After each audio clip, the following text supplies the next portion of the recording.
Jeez. And Tanner, I can't keep track of your social calendar, okay? You're a busy guy. You absolutely can. It's one time per day that you don't call me, and you specifically called me at that time. Ladies and gentlemen, welcome to the SoFi Weekly Podcast. Today, we have Amit, we have Tevis, and we have Amit's side chick, Steven Fiorillo, down in the corner. I just want to say, as documented by Amit, by the way, I just want to say, Steve has not texted me since Sunday, 8:48 p.m., and he texts me every day. Yo, and Amit, you just can't do that routine where you stop texting someone. You know Amit, what I mean? wasn't Steve the one who texted you saying you have textbook energy and not painting energy? What? No, Steve. I don't even think Steve saw that tweet. Someone said that though. about? But no, that. Oh, you're talking about that. The That wasn't morning Steve, open. bro. Goodness, that wasn't Steve. I just want to know, Steve, what happened? Did you smoke too many cigars? Were you buying too many stocks? What distracted you to such an extent? I had a very busy week. I don't want to talk about it. Okay, that's fair. That's fair. That's fair. Obviously, you don't want to talk about it with me. No, it's just all work related. I'd rather not talk about it. Very busy week. All right, everybody, welcome to SoFi Weekly. We are here. It is 10:03 p.m., October 13th. We got a lot to talk about. The big banks reported earnings, new Galileo updates, and definitely some macro news we'll probably let Steve get into to discuss. Amit, can I get your opinion on something, though? I just thought I'd bring it up pretty early. I wanted your opinion on this. Okay, really you didn't tell me about this, so what is this? What is... Oh! SoFi's 1% IRA match. Curious what your opinion is on this product. I think this is great. I think this is it took them long enough to do it. I'm happy they did. And that's not a shot at them. They were working on a ton of other stuff. This is a really it was good a pretty fast response. It was like what? Well, Robinhood's been giving 3% on gold for like almost a year now, so it's not like it's whatever. But no way, it's been a year. I think it's been like 6 months. But no, this is really good. This is really good because the thing I've noticed, I don't have like a salary position, so I get 3% on Robinhood Gold, $5 a month on my 6,500 every year. And as a freelancer, I guess, or an independent contractor, whatever you want to call me, there's millions of people like me. And to know that we have that option to get the same thing that people at like salary positions can get, or maybe even better than some of those people, that's really empowering to me. And I think SoFi is going to do the exact same thing for millions of people in the United States. And I think it's great. Remind me afterwards, let's talk about SEMPs. Okay. Do you think this is like a new race to the bottom? Like if you put money in a checking account, it's like, okay, who can offer the highest APY? And then whoever offers the highest contribution match on their IRA is another sort of fintech solution that you can also get. Can you bring up Victor's comment? It locks you into SoFi. If you have to stay 5 years to get it, right? That could be the case. I honestly haven't seen that. Yeah, he says you're not invested until you've been there for 5 years. If that's the case, then that's really good, right? Because the longer that they can hold that money, then the 1% is negligible compared to what they can make off of that. Bonus will be paid within 60 days of the last month of the month in which the contributions settle in your SoFi Invest product. I don't think it's 5 years. That's kind of ridiculous, staying 5 years to get it. You should get it immediately as soon as you sign up. Like Robinhood does that within seconds of signing up for gold. It would be kind of dumb. I mean, I get the point why they're trying to do that, but it would be a little weird. Nonetheless, it's going to bring in more deposits, which is important. I don't see anything of that type. I just read through their frequently asked questions. It's not in there. So I'm not sure. Steve, what are your thoughts on us 1% matching? I have mixed thoughts on it. So the bullish side is it should create crossovers with people moving their IRAs and Roth IRAs over because, look, you can't take out without penalty until, I believe, 59 and a half. I'd have to relook. But most people are locking this money up for 30, 40 years. So if somebody's giving you 1% and another institution's giving you nothing, over a 30-year period, if you're maxing out every year at $6,500, that would be roughly $1,950 you're getting for free. It may not seem like a lot, but why give up free money? So from that aspect, it could certainly lure people to open an IRA with SoFi the same way, even if you're not necessarily wanting to allocate money to a 401k or 403b, but your company offers a 1, 2, 3, or 4% match, you're at least going to probably do the 1, 2, 3, or 4% match to capitalize on getting the free money. So free money is always great for investors, especially with compounding. So there aren't many institutions that do this. So I think that that's very bullish, and especially for the younger generation that's just starting out. And it really gets people inclined to start saving for their future. So I am all for it.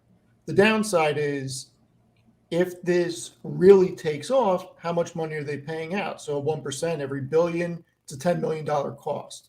So if this spirals out of control, where you have a tremendous amount of money going in, that's a tremendous amount of money going out into deposits. So yeah, potentially even up to 3% if we start really competing, you know? Yeah, well, but they're going to be unit economic positive on it. Like if they give out 10 million on a 1 billion, they're going to be making maybe 30 million or, more on that same, like it's going to be positive from a unit economics perspective. They're not just going to lose money on this. It's not a matter of losing money. It's about margins, though. You want to have fat margins. And don't forget, this isn't deposits. I'm not a banker, but I'm not sure if they can utilize this to create investments. This is all stuff that's going into S&P or other stuff. This is just parking cash there. This isn't on their balance sheet as a deposit that can be used to loan out. They do lend against securities, if I'm not mistaken, though. Like they loan them out. I'll look at in the next quarterly earnings report and see if I can find it. I think regardless, it was an important part of becoming the one-stop shop. I like it. What other institutions do this? SoFi, Robinhood, and yeah, I mean, I'm not sure. I think some of the other players do. Like, does Vanguard not? But the only ones that I've seen is Robinhood, and they do it much better, 3 times better than us.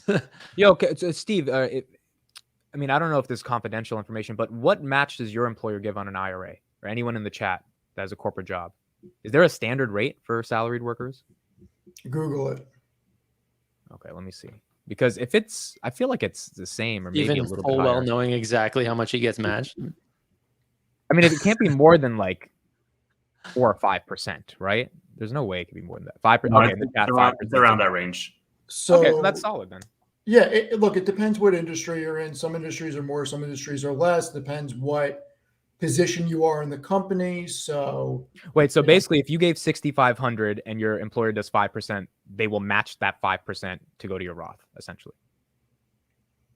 So right, the so way that you have to remember that they're not doing IRAs. It would be a 401 or a 403. Oh, right. You're right. I'm thinking IRA. You're right. So the way that company matches work is, if you make X amount and you are putting in X amount, they're going to match, say, hypothetically, 3% or 4% of your salary up to that amount of you investing. And is there a limit to how much you can? Go ahead, Dan. No, I was just going to say, we're just Canadian. We have no way to add to this at all. You guys have your own thing, yeah. And so again, the vesting part is different with different companies. Some companies is 0 vesting. Some companies have vesting. What I will say is, when I was at Bed Bath, any stock comp that I got was in a vesting period. So let's just do an example for the sake of simplicity. Let's say I have a 100K salary. My employer does 6% matching. That means that if I deposit 6,000, they will deposit up to 6,000, but no more than that. They'll deposit 6,000, no more than 6,000. Regardless if I deposit or not? No, you have to deposit. I have to deposit. Unless they make an automatic contribution. There's some companies will do an automatic, some companies will do a match. So if I deposit, let's say 3,000, and the employer only deposits 3,000, they match up to 6% of my salary. That's why old industry professionals say, if your company offers a match, at the very minimum, do up to the match, because you're leaving free money on the table. Yeah. Okay. Makes sense. So this is good. This is great for SoFi. Yeah, it's positive. Did you guys hear the Lending Club news? I did not. What happened? Lending Club reported preliminary earnings, essentially. They said they don't have exact numbers for their revenue and net incomes, but they said roughly what it's going to be. So I'll bring up the article that they brought up. Is that a Coke Zero? Steve, you are correct. You would know this if you texted me because I would tell you about the things I'm drinking. Can we Would at you? least bump it up to So, you don't text Amit, me. what is your favorite Coca-Cola product? Dude, so I'm like on this health binge, which is totally ironic because this Coke Okay. Zero thing is probably going to kill me, given the chemicals they put in there. But it's 0 calories, and I feel better after I drink it, even though the aftertaste sucks. So yeah, I'm on this Coke Zero thing. So one day, Tanner. when you're having a cheat day, go to the supermarket, Okay. go down the I guess You should it's know the- about cheat days, given you've been texting other people this week other than me. Yes. So, So the Mexican version of Coca-Cola in the glass Oh, bottle, no, I had um, one. The other pure day, yeah. cane sugar, it is It's, heroic. it's crack. It's crack. Heroic. Warren Buffett invested in crack. That's what he did. It's Mexican amazing. Coca-Cola. I'm Yeah, drinking. All right, but what's up with Lending Club? Yeah, so I just wanted to mention though, I'm drinking Prime Energy, which came back to Canada. It was banned in Canada. Tevis and I just did a podcast very recently that people can check out. Can you put John Blake's comment up real quick before we go to Lending Club? Just wanted to put that up, bro. It's not even a financial podcast anymore. Just need to put that up. He doesn't All right. like even when I you're agree. driving the thing, Tanner. He still puts up like stupid comments. He just Okay, asks Lending Club. them. Good take, Warren. Oh, speaking of side check. No, I'm just kidding. Whoa. Is this positive news? Just tell us. Yes or no. Yeah, we don't even care about the numbers. Is it good or bad? Okay, Like, let's listen. Wait, let me. Okay. Lending Club aligns cost structure to evolving macroeconomic environment. What they said is that they laid off 14% of their employees, about 172 people. Okay. That's supposedly going to save them $30 to $35 million annually. That being said, they are only expecting in the third quarter $200 million in revenue. That's about 30 million lower than last quarter, and 4 to 5 million in net income is about half what they saw last quarter alone. they put this out today, Tanner? They put this out today as a preliminary update. They aren't actually going to see their earnings results, I think, until about the first week in November. I don't actually know if they've put it out yet, but around that time. I can't help but think SoFi had a part to play in Lending Club's downfall and their inevitable layoffs that they're now doing. Wait, say that again?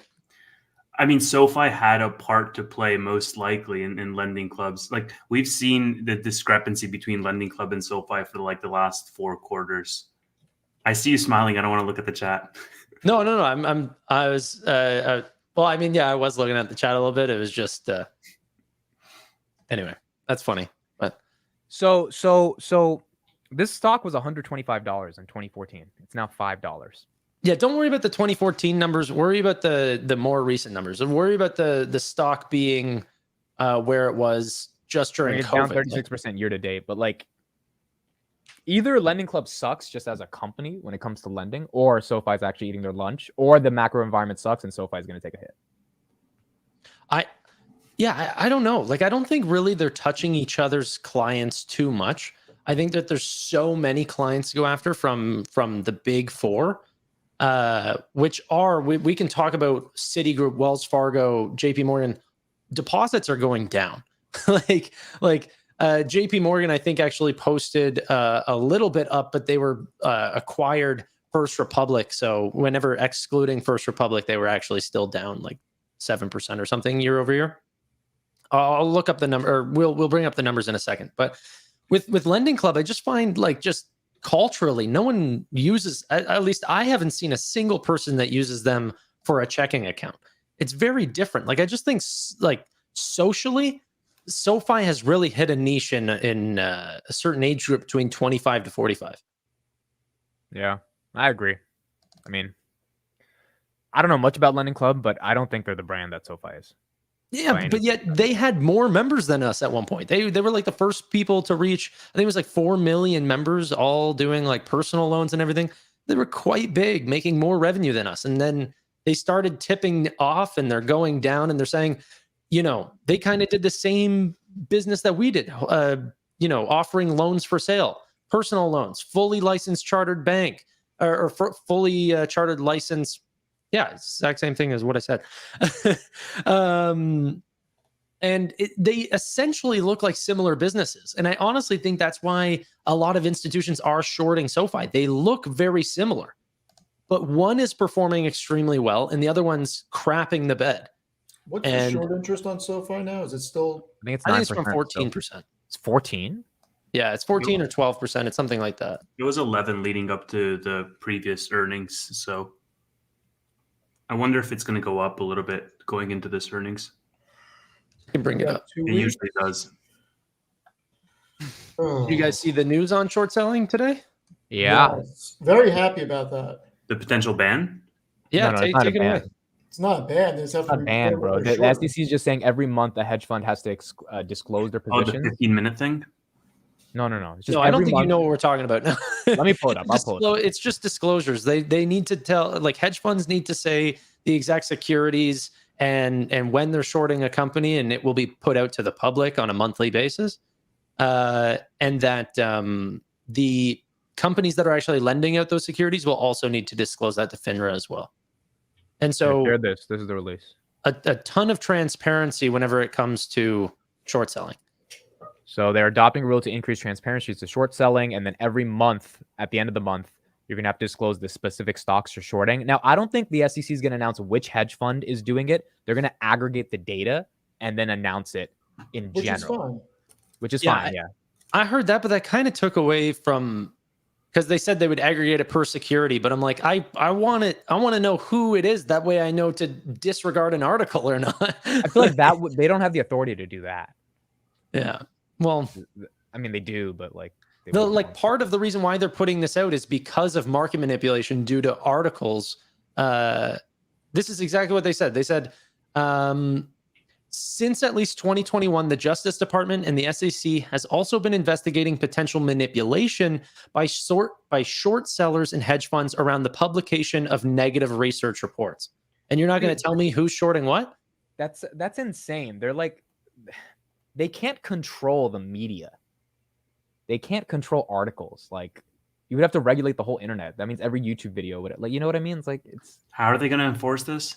Yeah, I mean, there is laws around pumping and dumping. Like that's the thing. It's like, no, they can't. Yeah, but every article that's manipulating is not a pump and dump. It's just a perspective an individual has. Exactly. And like, there's laws against pumping and dumping. Sure. Name one person that's gone to prison over the last 3 years. They've got some, they asked some tough questions to YouTubers and like Meet Kevin and shit. But like, yeah, but what about fines? Why are we talking prison time? What about that GameStop kitty guy? Didn't he face some pretty big fines for his YouTube videos? I think he got away with everything. He ended up getting fined. I thought he got away. We'll need to see. Or I know his license was taken away. Let me see if I could find that. My point is, it's number one, hard to enforce, and number two, it's just like everybody gets away with that in positions of power. Like, yeah, obviously, if you're as blatant as a random guy on the internet making, crazy percentages on GameStop, like, it became a big thing. But from then until now, there's been so many people that have been just regularly shorting or manipulating the market, and nothing happens to them because it's just like their bite has no teeth. Yeah, Roaring Kitty. That's who it was. Did you guys watch the movie yet, Dumb Money, or no? No, I didn't even know it was out, to be honest. You know what's funny? When Steve used to text me in the summer, his eyes finally went off of World of Warcraft. They came back. No, I know what you're going to say. In the summer, he said, yo, and he didn't text me. He called me because he actually cared about me back then. And he was like, I have a theory. I was like, all right, what is this shit? He was like, it did not come true. He was like, I think we should buy GameStop. And I was like, what? Why? He was like, because in September, there's a movie coming out. And this movie is going to pump the stock. And I was like, honestly, it's not a crazy thesis. But that movie, just like all movies outside of Barbie and Oppenheimer, they can't make money in the box office. Like, the box office is not the major influence we thought it was. So I forgot it released. Logic around it. I didn't think that the movie per se, people going to the movie was going to create interest. I thought the idea of the movie with how big of the cast it was and the history about what happened, this wasn't 10 or 20 years ago. This was a year and a half, 2 years ago when GameStop went crazy, that maybe people would think maybe this is going to pop and they would start pumping in. And GameStop was still over 20% short. I'm like, if they see a big influx of capital coming in, you may see shorts have to cover and it could go up.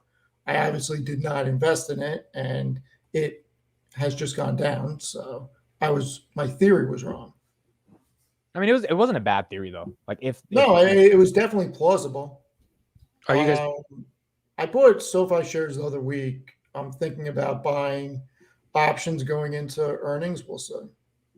I bought options when last week when it dipped. I actually bought a decent amount from my portfolio size, and they did well this week. I didn't sell them, and then I bought shares at 7:30. So I haven't done any buying this week because it crossed 8. It got to 870 at one point this week. It did great until it came back down a little bit, but I didn't buy this week. No.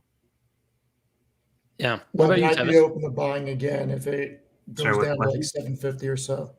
Have you bought any SoFi this week? No, I haven't been buying anything over the past 2 weeks. I've just been you got to be happy. The Bitcoin spot ETF is going to come out. Yeah, I think today was the last day that they could have done. They're not appealing. Yeah, so it's just like pretty much a done deal at this point. Cool. Yeah. Real quick, go ahead. I haven't bought any SoFi. PayPal's looking really attractive, but I mean that's been the case for a little bit now. Yeah, I'm actually shocked where it is, and I'm gonna have to buy more. I'm down on it. I'm gonna have. I've been increasing my PayPal position actually a little aggressively. Yeah. Yeah. I've been buying it. Let me see what my average is. Hold on. I've been buying it heavy in my Roth too. Like I think it's Meta at 88, but Meta's high growth tech. That's why it can go up 300%. I think PayPal can get to 100 in the next year, as long as things go well. But it's going to take time. It's definitely going to take time. So I think it's funny that, like looking, who is it? McKinsey and Company just recently put out a article talking about the different financial institutions and how they ranked in total shareholder return over the last, I think it was like 6 years, from 2017 to 2023. And payment providers were the number one, like compounder for total shareholder returns. And then sorry, how is that possible with PayPal and Block doing nothing? I mean, it's probably. I'm just asking, what other companies are considered? Is Visa? No, it probably is those companies, but those companies have done extremely well for most of those years, aside from just this half of this year for the main part. Or well, no, I guess last year as well. But like for the longest time, these were like PayPal was doing extremely well for a very long time. And if you're looking at like a compounded annual growth rate, then they're probably just averaging it out annually. Well, they got bumped up to 126 too from JP Morgan. It was Morgan Stanley or JP Morgan. Didn't they hit like 52-week lows again? Yep. Yeah, I mean it's the same price it was back in 2017. Insane. Kind of wild, bro. See, some people that are bearish on it. Crossroads just popped up. What do you say? Both analyst reports echoed each other on PayPal. They believe everything negative may be priced in Q4. Margin inflection is something market is ignoring. That's the tweet that you retweeted. That I quote tweeted. Yeah. He had some good analysis on. I was speaking to some bears today, and they were just like, "I don't use PayPal," and I was like, "I get it. That's like I don't use Facebook, but like that doesn't mean there's not other people that use it. But I get it. I don't know if that's enough of a bear case. It's an economic story. It's a financial story. The bottom line is you're paying the same price as you were in 2017, and this is a company that's making billions in pure profit every year. They're buying back massive amounts of shares, and the EPS estimates are gangbusters. I mean, that's the most compelling thing is the forward growth on EPS. I mean, you have I'm sharing the screen, that way you guys can see it. Like this is the compelling case. I just reading the comment what's up on screen right now. BofA securities analyst Jason Kupferberg put a buy rating on PayPal today of $79, said that Q3 revenue risk is priced in. Do we know when they report? Sorry? No? Do we know when they report? November 2nd. Okay, so yeah, they report the same day as Palantir. Oh shit! Honestly, every company's reporting on November 2nd. Why? Or theirs might be November 1st actually, but there's many companies that are reporting on November 2nd that I have to cover, and it's like 4 of them. I'm gonna have a really hard time. Does PayPal report after hours or in the morning? I can just bring up my calendar. They usually do it after hours. Do you guys think that was my most popular stream I've ever done on this channel? Was PayPal last quarter, and I'll be doing it live again just in case anyone wants to drop in. So look at the EPS estimates. You have 44 analysts for 2023 and another 44 analysts for 2024. This isn't 3 or 4 analysts that are coming up with these projections, and then 23 into 2025. This is a very heavily covered stock on the street, and this is serious growth on EPS. Yeah. I mean, this is a cash machine that has next to no debt. I mean, when you look at the balance sheet,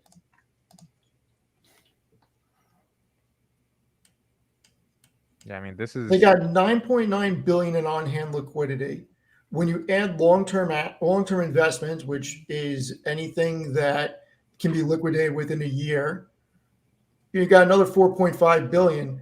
Their long-term debt is $10.5 billion. I mean, they can, without even touching their long-term investments, they can pay 93, 94% of it off tomorrow without any forward earnings being interjected into it. I mean, this is a company that is a broken stock, in my opinion, not a broken company. And that's what's making this so compelling at these levels. So, full disclosure, my price per share is $60.92. And in the next week or two, I'm probably going to buy more to try to get that down to like the 58 level if prices stay here.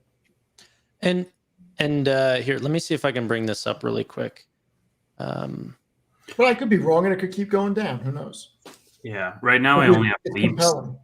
Right now, I only have leaps on PayPal, but I think that if like any new money that I would to put into my account, if it's between buying SoFi above $8 or PayPal at 56, and I'd probably open a position in PayPal in terms of shares.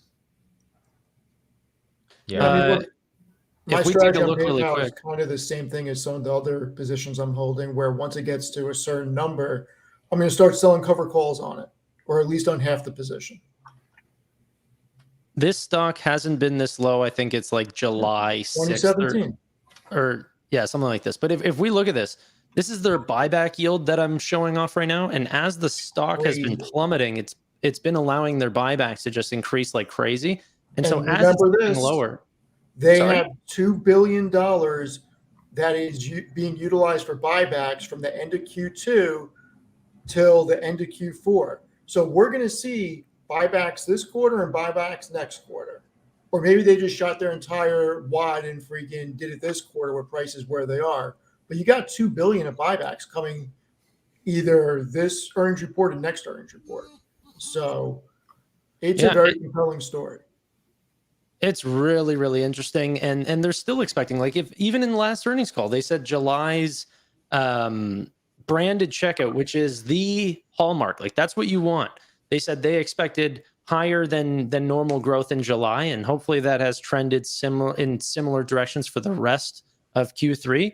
I mean, from what I saw from website traffic, it has reached new highs. So, I mean, I'm really excited. And now they're talking about going global with Braintree and doing the same method that has allowed them to gain a ton of market share in North America. Now they're going to go into Europe. It's like, look, geez.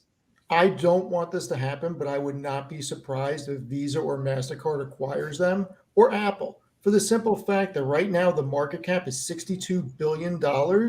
And this is a company that is expected to generate $5 billion in free cash flow this year. Yeah, it's a cash cow. How much did they get acquired for? I don't know. But forget that. The unit of economics works on the deal because of how profitable they are and where their market cap is now. Even if they get a 30% premium, now the board could turn it down, obviously, but you could at least get an offer because Shit, there's been way worse deals made for companies that make way less money. I mean, how much is Microsoft paying for Activision Blizzard? Was it like 70 billion? Yeah, I think it's something like that, 70 something billion. Okay. Activision, in the trailing 12 months, net income has been 2.2 billion. We'll be generous. Their free cash flow is roughly 2.45 billion, half of PayPal's. So, I mean, I'm just saying it doesn't look like a value trap from these numbers. Can I bring up a comment really quick? Yeah. Because B-Dubs is showing something that I like to talk about often. No, the buyback's increasing, but the stock price decreasing means that, you know, this is a massive red flag. Essentially what he's trying to say. Well, there's more sellers than buyers.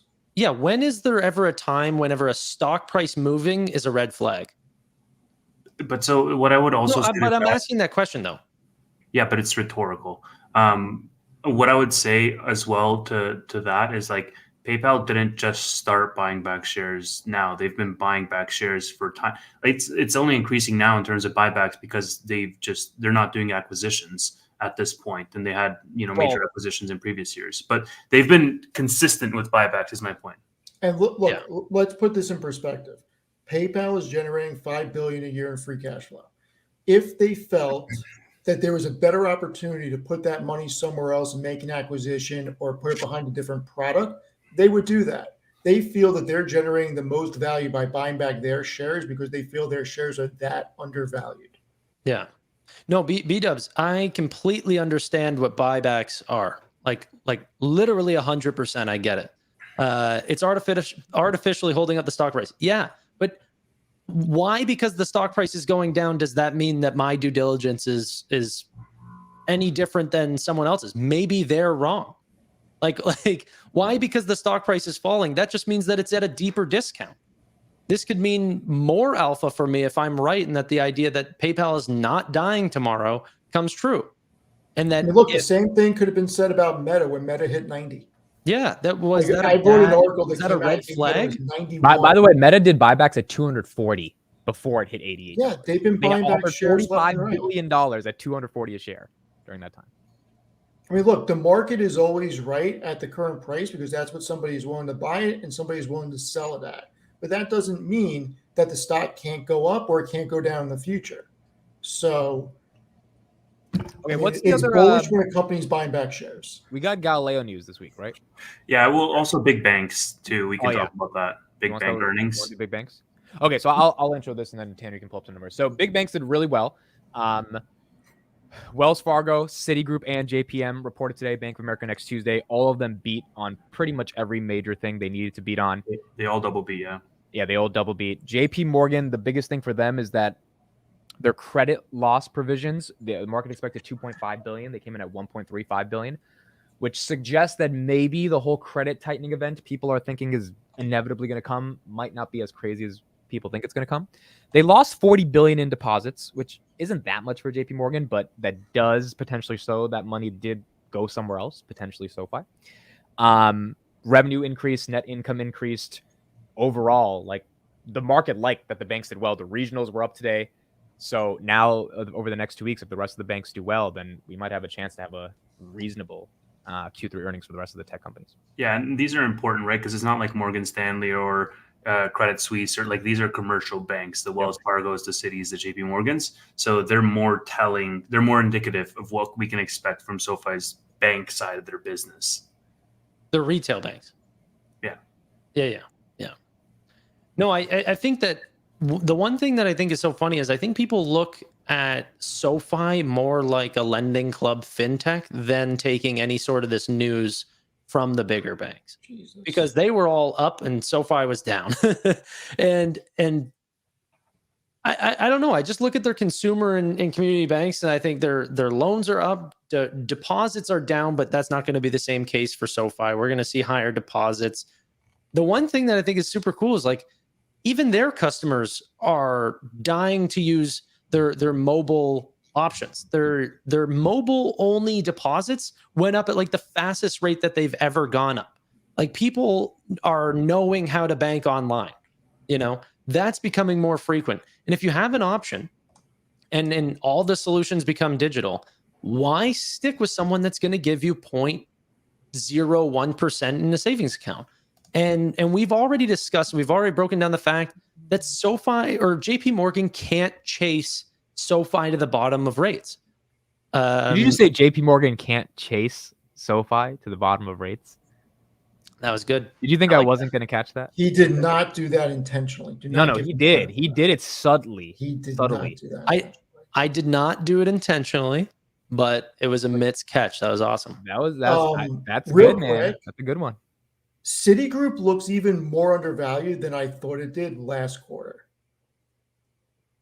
I mean, they continue to grow tangible book and book value. This company is trading at such a damn discount. It is crazy. You have Citigroup, right, Steve? Yeah. Am I wrong? Citigroup's tangible book value is $86 a share, and book value is $98.67 a share. JP Morgan's book value is 140. I think the stock's at like 140. Yeah, but Citigroup is trading at $41.43 with a 5.1% dividend. Crazy. Yeah, everybody says shitty group, yet Berkshire bought it, and the numbers don't soundboard lie. now? Of course I do. I've always had a soundboard. When did you get a soundboard? I've always had a soundboard. Whoa, bro. Why don't you ever fucking use it on this podcast? You never did that. I don't know. We should have some sounds you play after we have like joke or something. I have some fun with it sometimes. Of course, it's Friday the 13th, so he wants to be creepy. Yeah, maybe I should change my pitch. Wait, how much was it? A little bit deeper. I might get one. Was it expensive or no? It was 800 and something bucks. Nah, I'm not fucking buying that. You want $800 to do that to your voice? No, it does all my audio and it does everything. But I was gonna start adding some sounds, like I can save sounds onto it, like record. So like I don't know, you're a big meme factory, so I was gonna add like net new funds onto the soundboard, so then I could just like play it. Dude, I need this thing, but I don't want to pay $800. But I need this thing, but I'm not paying $800 fucking dollars. That's ridiculous. But I need this thing. Yeah, no, I get you. All right. What else do we have? So that's is there anything else on big banks overall? Okay, here's the question: do you think the big banks means that SoFi is going to do well for their earnings? Yes, I think that they're all saying that net interest income is holding them up because obviously higher yields, and they're able to push that to the consumer, and our deposits will continue to go up. I think that people are hungry for digital banking, and yeah, I don't see anything really too crazy this quarter that is negative SoFi. I mean, client assets for Citigroup, for JP Morgan, all these ones also came up, which is also positive for Robinhood as well. People are getting back into markets. There's still so much room to go. If you listen to BlackRock, they were saying like, there's $7 trillion more that need to pile onto markets or pile back into markets. I don't know. I'm really positive this quarter and going forward. Yeah, I think we're going to be fine, especially if the big banks are losing some deposits. That's going to be coming into SoFi, or hopefully coming into SoFi. And in general, when the financial institutions do well, that means there's more economic stimulus going on, more loans are being given out, right? Obviously, there's nuance to it. But if they're not doing horrible, I think Q3 earnings is going to be pretty good for most companies, even if their stocks don't necessarily. I want to see their originations so bad. To SoFi? Yeah, me too. I want to see student loans. I want to see originations because look, we have a very high rate environment. If you look at the mortgage index, we're at 10-year lows for mortgage origination, for mortgages being taken out. And like Tanner said, I want to see what they're doing with student loans, even though it just came back on. I want to see if personal loans is staying at that level or if it drops off.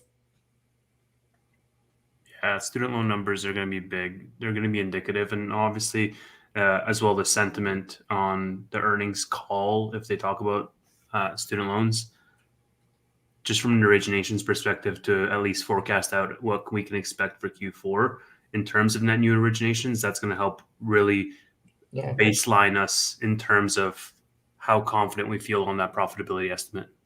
I even think from home loans, like all these banks showed off that like it was not strong in home loans. They all kind of decreased year over year and quarter over quarter. But we're not going from having a home loan business to not having a home they've all had functioning home loan business. We're going from not having one to having one. You know what I mean? So there will be a lot of net new originations just because there were clients that wanted our services that we couldn't service before. Go to my screen I'm sharing. Mortgage applications Zoom in. are so low on the 30-year fixed. I mean, that's not great by any means. Gotcha. Yeah, no, I don't think that it's going to be a strong segment, but it wasn't a segment 2 quarters ago.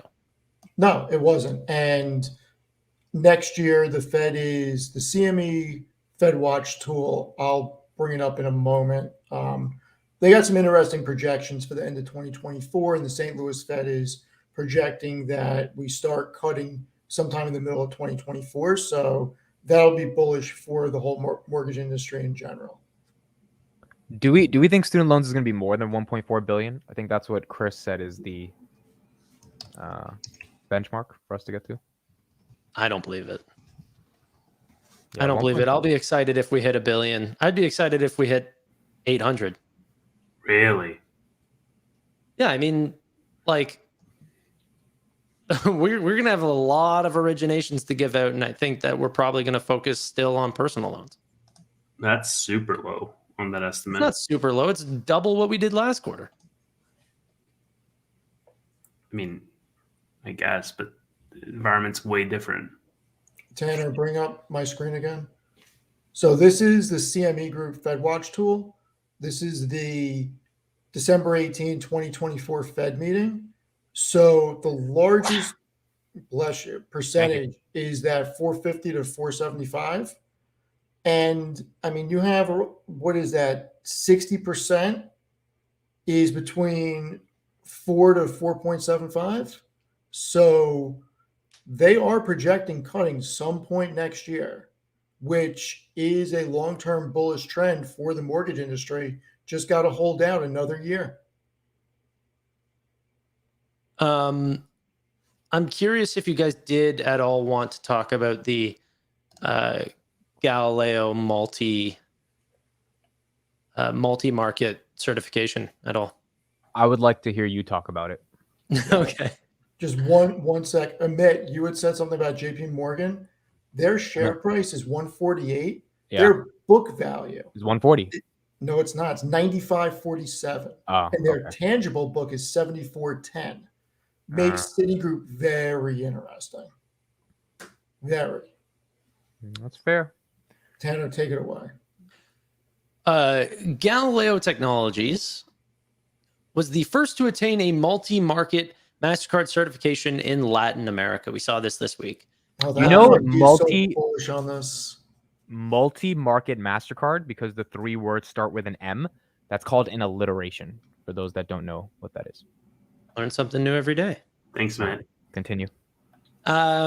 So essentially, there's a program. If you might remember this back in the day, SoFi got accepted into the Visa Ready program, which just sort of showcased to a lot of Visa clients that Galileo is a solution that will offer and does have solutions that are up to the capabilities that Visa thinks that is acceptable to be with their brand as a Visa Ready client. Well, MasterCard has a very similar product called MasterCard Engage, and SoFi has been named the first company to attain a multi-geography certification in Latin America that they can also offer through their MasterCard directory.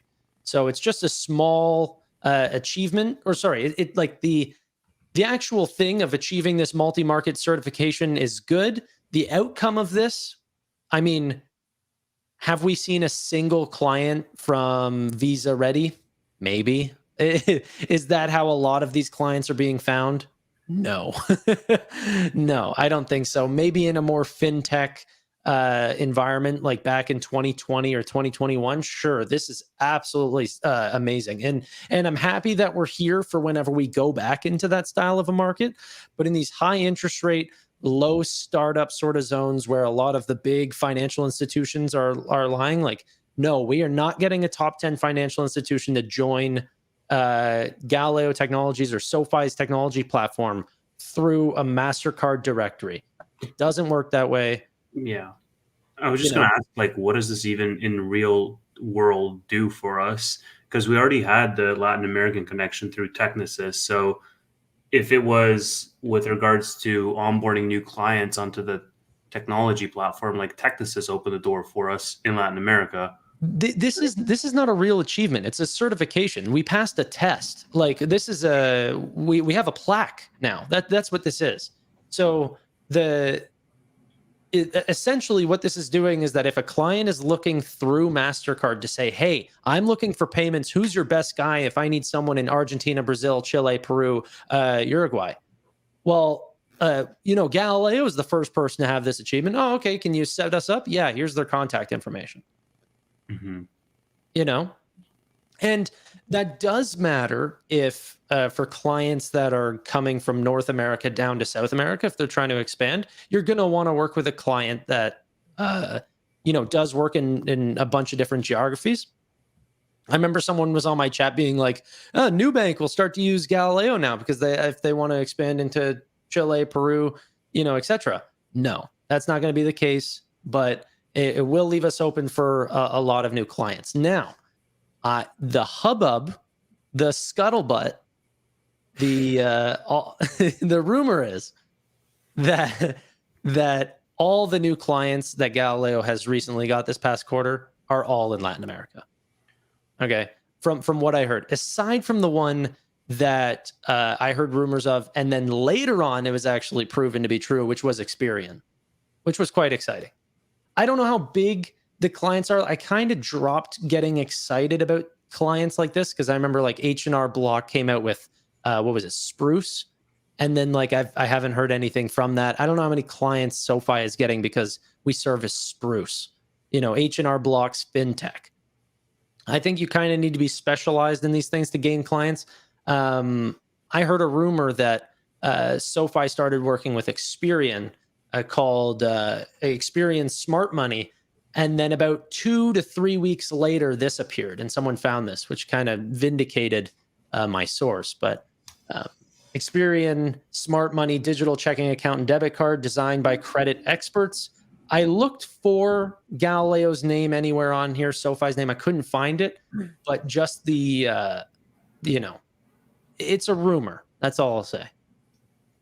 And that's all overall, this is bullish. I mean, it's bullish, but how big, are you banking with Experian? No, I'm not. But I've heard their name a lot. It's not like they're unknown. Yeah, no, it's a big credit. It's like banking with TransUnion. Are you doing that? Well, I identify as straight, so I don't. Wait, but hold on. That's not necessarily their main business, is it? Their main business is selling subscriptions to monitor credit and freeze credit and those types of things, correct? Yeah, no, that's what I mean. So that's not necessarily banking with Experian. No, but this is banking with Experian. This opening up a checking account at Experian would be banking with Experian. You have but I'm just saying previously their business model was more toward the credit side with monitoring and that stuff. Absolutely. And so this is going to be like a credit building tool. So potentially there could be some cross sell, like you ask for your credit report, they give it to you. They say, you know what, you're kind of in the low or in the high 500s. You have a lot of ways to go. You're kind of low on the scale. We also offer a credit building card where you report directly to us. We'll help you build it up. There could be some cross-selling there. But yeah, no, this is not their main business. This is just something that they want to get into, I guess, because it's extra money. But I've never been a big fan of like companies like, here even we have a telecommunications company, Rogers, but then there's also Rogers Bank. And I don't know a single person that uses it. But does everyone use Rogers? Is that like the AT&T or Verizon? Yeah. We have two. We have Bell and we have Rogers, and that's it. and it's just a duopoly. Yep. Bell and Rogers, interesting. Yeah, okay. And like Sprint and AT&T and a couple of these other ones have not been able to come up. Yeah, it's crazy. And then there's other ones like TELUS and Fido and all these ones, and they're all owned by those companies. It's all part of the parent companies. It's crazy. You pay two people. We don't have any Mint Mobile or anything like that. We have nothing that like is bringing down prices. Anyway, that's just Canadian politics. Can you check out the thing I just sent in the private chat? Just while, like, super small, while we're on the technology platform, somebody posted this. Yeah. Somebody posted this diagram around what an AI-powered digital bank of the future would look like. Mm-hmm. If you want to throw it up. Yeah, I'm just downloading the image. Give me a sec.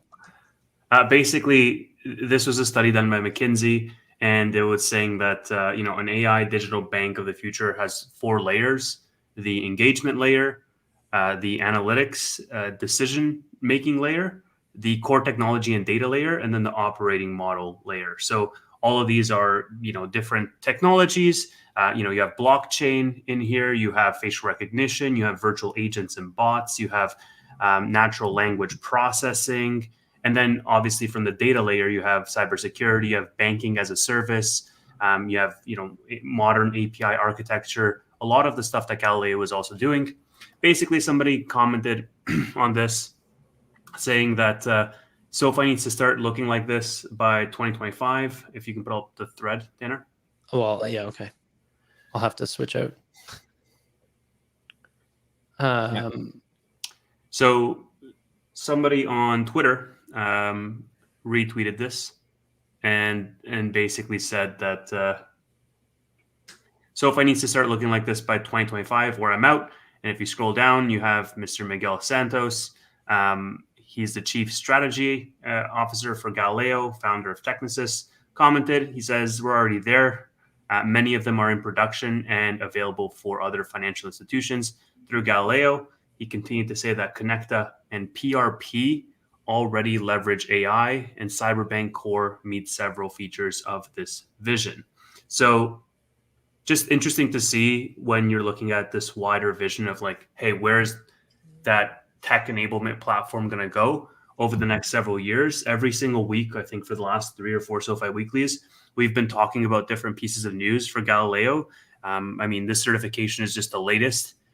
Last week we had like Galileo buy now pay later for SMBs. The week before that we had other news for Galileo, and so it's difficult to sometimes see what that big vision is, and then you look at diagrams or images like this, and everything in all of those layers sort of contributes to that wider vision of making Galileo this modern architecture that is the new standard for all the financial backend. Yeah. No, I think SoFi is so ahead of the game. And I don't think necessarily compared to some other fintechs, but whenever you compare them to a lot of the older incumbent solutions, yeah, we are absolutely ahead of the game. And I think that there's a big, in the same article where they kind of took that image from the McKinsey thing, they were talking about how there's a big banking transformation going on right now.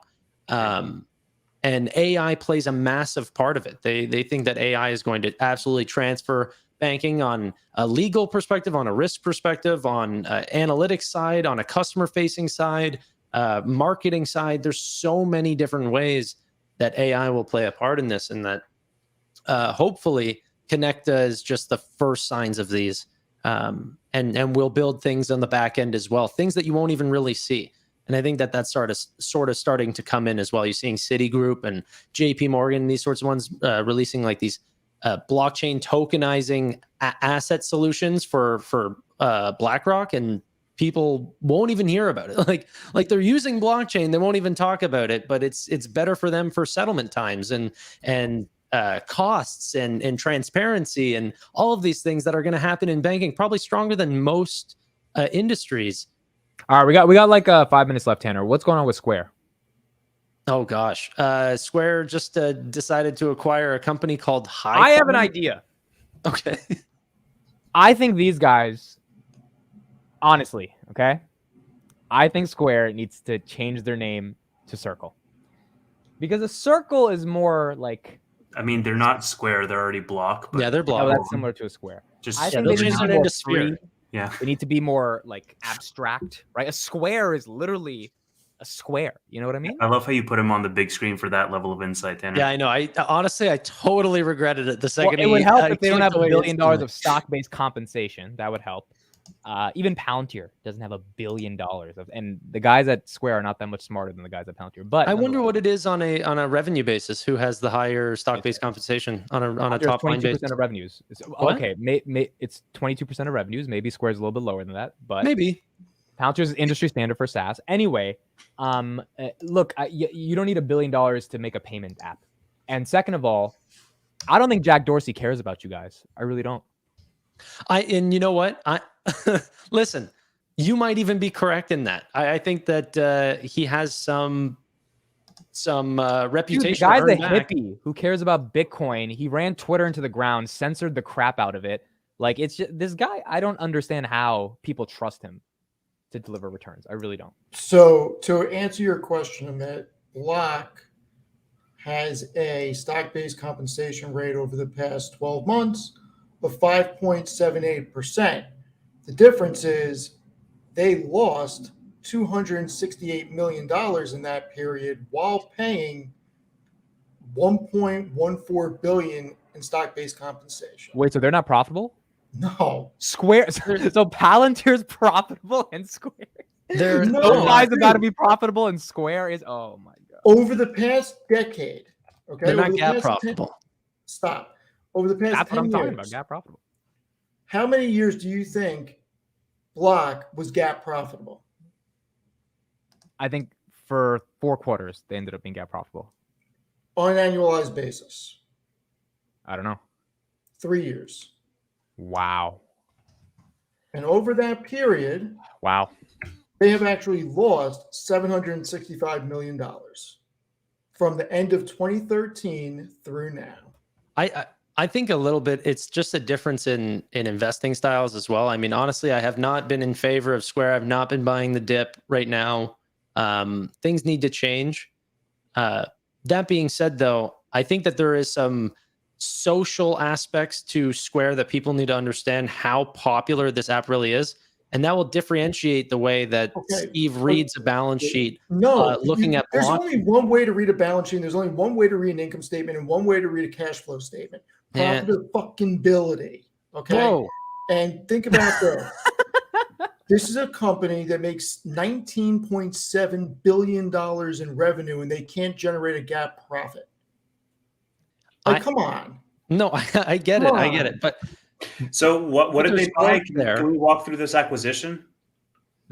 What did they buy? I don't know why he brought up Block. I think he just thought of that joke and then he wanted to talk about it. No. I thought we had a debate about it a while ago. It's a fintech, right? So we're done with SoFi News, PayPal's, whatever. So just curious if the chat likes Square. Yeah, no, I'm not happy with them. They recently just did another acquisition that I'm not happy with. Dude, they gave $300 million to Jay-Z for Tidal. Dude, and then but listen. Like, what Hold was on, that? before you get into that. No, wait. This goes really into it. Like, look, before Tanner's acquisition, he's going to talk about, they had $5.87 billion. They have more than enough cash to fund the operations. So it's not like this company's in trouble. It's just a shame that they're now monetizing their business into profitability. I think that's the way fintech works, though. I think it's customer acquisition, and then once they're there, they're so sticky that Cash App has been the #1 app for like 10 years on the finance. I'm exaggerating, but like, what do you mean? They're acquiring tons of customers. That like they have the user base. Yeah, I know, but I think that monetization will come. They can get into personal lending and all these things that you don't agree with. I will come faster than their monetization. Okay, like that shit is not coming anytime. Like it hasn't come. It's not there. $1 billion of stock-based comp. This is ridiculous. That was an old comment, but I used it well. I like how I just agreed with myself. I was like, wow, I did that so good.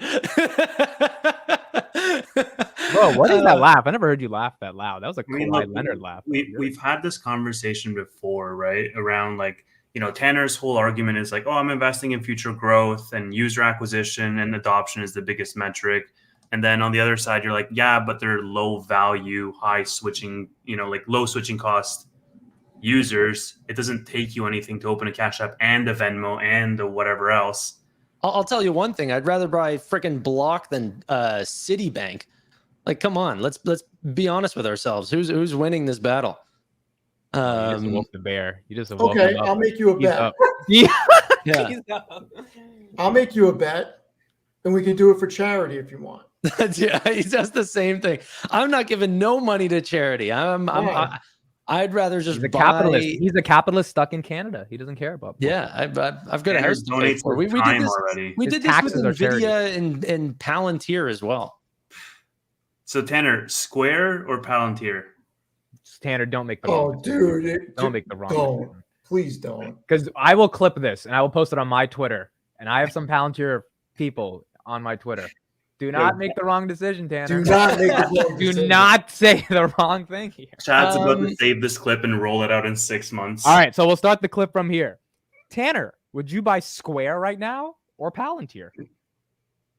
Like on a 12-month basis? Would you like for the next 12 months? Palantir at 18 or Square at 47? No, that's fair. Give him a time frame.